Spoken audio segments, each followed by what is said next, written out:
इधर बड़ी खबर आपको बता दें, आगरा से जहां सपा के पत्र के बाद प्रसपा ने पत्र जारी कर दिया है। आपको बता दें कि नितिन कोहली ने जारी किया है सपा के लिए खुला खत। पत्र में पूछा गया कि सपा नेताओं के बड़े सवाल, सपा में कितने जातियों के बड़े बड़े नेता हैं, बताएं सपा के अपने दम पर सपा नेता हैं नहीं जीत पाते अपना बूथ भी, ये साफ तौर पे कहा गया है। मुलायम सिंह के दौर में होता था तमाम कार्यकर्ताओं का सम्मान। आपको बता दें कि 10 दिन लखनऊ रहने के बाद भी नहीं होते हैं पार्टी नेता के दर्शन। ये तमाम बातें कही गई है। खुला पत्र लिखा नितिन कोहली का, ये खुला पत्र अब सोशल मीडिया पर वायरल हो रहा है। तो फिलहाल आपको बता दें कि समाजवादी पार्टी में जिस तरीके से आपको ये भी बताएं कि कहीं ना कहीं उठापटक का दौर शुरू हो रहा है। जो तमाम पार्टियों से गठबंधन किया गया था उसको लेकर समाजवादी पार्टी ने साफ तौर पर सवाल जवाब किए थे और उसी के एवज में ये पत्र माना जा रहा है। तमाम जानकारी के साथ हमारे संवाददाता मनोज चाहर इस वक्त बने हुए हैं। मनोज, फिलहाल ये बताइए कि किस तरीके से ये खुला पत्र जाहिर होता है और इसके मायने क्या है। देखिए, मैं आपको बता दूं कि जैसे ही देश में राष्ट्रपति का चुनाव होता है उसके बाद उत्तर प्रदेश की जो राजनीति है उसमें हड़कंप मच जाता है और आपस में ये राजनीतिक गलियारों में चर्चाएं शुरू होती है। पहले समाजवादी पार्टी एक पत्र जारी करती है, उसको लेकर फिर आज जो प्रसपा ने भी एक लेटर जारी किया है जिसमें जो प्रसपा के लोहिया वाहिनी के प्रदेश अध्यक्ष नितिन कोहली की तरफ से ये लेटर जारी किया है, जिसमें कहा गया है कि पत्र में जो पूछा गया है समाजवादी पार्टियों के कार्यकर्ताओं नेताओं के लिए एक खुला पत्र लिखा गया है, वो सोशल मीडिया पर वायरल किया गया है। उसमें पूछा गया है कि ये पत्र लिखने का अधिकार शिवपाल के खिलाफ सिर्फ मुलायम सिंह यादव को है और अखिलेश यादव को नहीं है। तो कहीं ना कहीं ये भी उसमें कहा गया है, जिक्र किया गया है कि जो ऐसा कोई नेता मुझे बताओ जाति के हिसाब से कि जो समाजवादी पार्टी में बड़ा नेता हो। आज के जो नेता हैं उनसे मिलने के लिए लखनऊ में 10 दिन डेरा डालना पड़ता है, उसके बाद भी नेताओं से मुलाकात नहीं होती।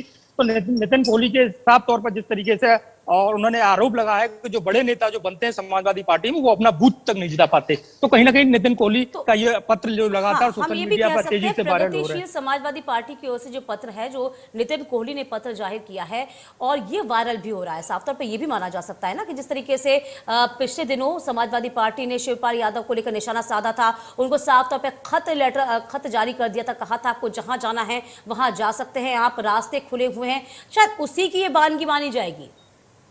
जी बिल्कुल, देखिए मैं बता दूं कि सैफई परिवार की जो उठापटक है और जो रार है वो किसी से छुपी नहीं है, वो जग जाहिर है। उसी के चलते जब समाजवादी पार्टी की तरफ से एक पत्र जारी किया कि शिवपाल यादव स्वतंत्र है, जहां जाना चाहे वहां जाए, तो उसी को बदले में ये जो कार्यकर्ता है, जो प्रदेश वाहिनी लोहिया वाहिनी का जो प्रदेश अध्यक्ष है नितिन कोहली, जो शिवपाल यादव का बड़ा खास माना जाता है, उन्होंने ये पत्र जारी किया और लगातार जिस तरीके से समाजवादी पार्टी की तरफ से पहले हमला शिवपाल यादव की तरफ बोला गया, उसके बाद फिर प्रसपा की तरफ से प्रतिक्रिया दी गई। तो कहीं ना कहीं ये देखा जा रहा है कि राजनीति में जिस तरीके से उठापटक का दौर जो जारी है वो सैफई परिवार में पहले से भी चला रहा था, लेकिन अब ये स्पष्ट हो गया है कि उत्तर प्रदेश के जो नेता है वो उनका खुले पत्र में ये साफ संकेत है कि जो समाजवादी पार्टी जो पहले मुलायम सिंह यादव की देन हुआ करती थी, मुलायम सिंह यादव के दम पर चलती थी, उसको लेकर कहीं ना कहीं अब अखिलेश यादव चलाने में नाकाम है। ये इस पत्र के माध्यम से साफ संकेत दिए जा रहे हैं। ये भी कहा जा रहा है कि मुलायम सिंह यादव हर कार्यकर्ताओं का ख्याल रखते थे, हर कार्यकर्ताओं की जिम्मेदारी तय करते थे और मुलायम सिंह यादव की प्रत्येक कार्यकर्ता समाजवादी का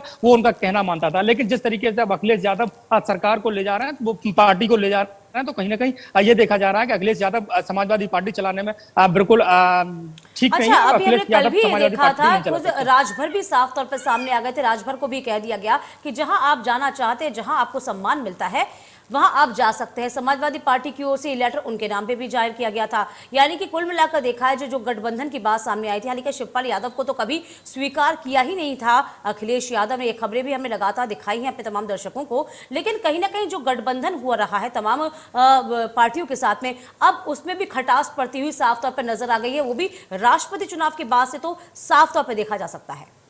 जी बिल्कुल, ये बिल्कुल सत्य है कि जिस तरीके से गठबंधन में दरार रही, पहले महान दल के जो केशवदेव मौर्य है वो अपना नाता गठबंधन से तोड़ते हैं। उसके बाद जब राष्ट्रपति का चुनाव होता है तो उसमें द्रौपदी मुर्मू जो राष्ट्रपति एनडीए की उम्मीदवार थी, उनको समाजवादी पार्टी के जो प्रसपा के जो राष्ट्रीय अध्यक्ष है शिवपाल यादव समर्थन देते हैं, वहीं ओम प्रकाश राजभर समर्थन देते हैं। उसके बाद जिस तरीके से ये राजनीति पत्राचार के माध्यम से जो राजनीति की जा रही है वो साफ तौर पर ये संकेत है कि गठबंधन में अब दरार पड़ चुकी है। लेकिन अभी औपचारिकता पूर्ण जो अभी जो घोषणा है वो न तो ओम प्रकाश राजभर ने किया, शिवपाल यादव ने किया। हालांकि महान दल के नेताओं को मनाने के लिए आजम खान से मुलाकात भी की जा रही है। लगातार जो टूटे हुए हैं, हो सकता है कि अखिलेश यादव ने आजम खान को ये कमान सौंपी हो कि जो महान दल है और जो छोटे छोटे दल हैं जो गठबंधन में सम्मिलित है उनको रूठने के लिए मनाया जाए। तो कहीं ना कहीं जिस तरीके की जो राजनीति उत्तर प्रदेश में देखी जा रही है वो साफ संकेत यही दे रही है कि जिस तरीके से गठबंधन 2019 का चुनाव हो चाहे 2022 का चुनाव हो, जिस तरीके से गठबंधन अपने आप को एक मजबूत गठबंधन मानना था, वो कहीं ना कहीं ये राष्ट्रपति के चुनाव के बाद ये बिखरता हुआ नजर आ रहा है। अब इसमें 27 में चुनाव होने हैं, 2000 में जिस तरीके से लोकसभा चुनाव और जो विधानसभा चुनाव होने हैं उनको लेकर कहीं ना कहीं जिस तरीके की तैयारी है बहुत चीजें यहाँ पर समाजवादी पार्टी के नेता अखिलेश यादव ने करी थी कि छोटी छोटी पार्टियों को उन्होंने एक किया और भानुमति का कुनबा जोड़ा। इसको लेकर कई बार वो सुर्खियों में भी आए, कई बार लाइमलाइट में आने की कोशिश भी की और कहा भी कि अब उनकी जो पार्टी कहीं ना कहीं इन लोगों से बात बन पाएगी। अच्छा, इसके अलावा हम ये भी देखते हैं कि जब उपचुनाव हुए, उपचुनाव में जिस तरीके से 2 बड़ी सीटें गंवा दी गई थी समाजवादी पार्टी की ओर से, इस पे शिवपाल यादव ने निशाना साधा था। राजभर ने कहा था आप एसी कमरों से बाहर निकलिए, आप बाहर जाइए, जनता के बीच में जाइए, तभी से खटास पड़ना शुरू हो गई थी। या हम ये माने कि ये जो कवायद है वो पहले से ही चल रही थी? देखिए, जिस तरीके से ये उपचुनाव हुआ, उसके चुनाव के बाद जिस तरीके से प्रतिक्रिया आई, जो छोटे छोटे दल हैं उनकी प्रतिक्रिया आई, ओम प्रकाश राजभर हो चाहे महान दल के केशव प्रसाद मौर्य हो या शिवपाल यादव हो, लगातार उन्होंने अखिलेश यादव पर कटाक्ष की। तो कहीं ना कहीं ये माना जा रहा है कि अखिलेश यादव जिस तरीके से गठबंधन को जोड़कर लेकर चलना चाहते थे, लेकिन वो गठबंधन में कहीं ना कहीं वो बाहर निकल कर नहीं है।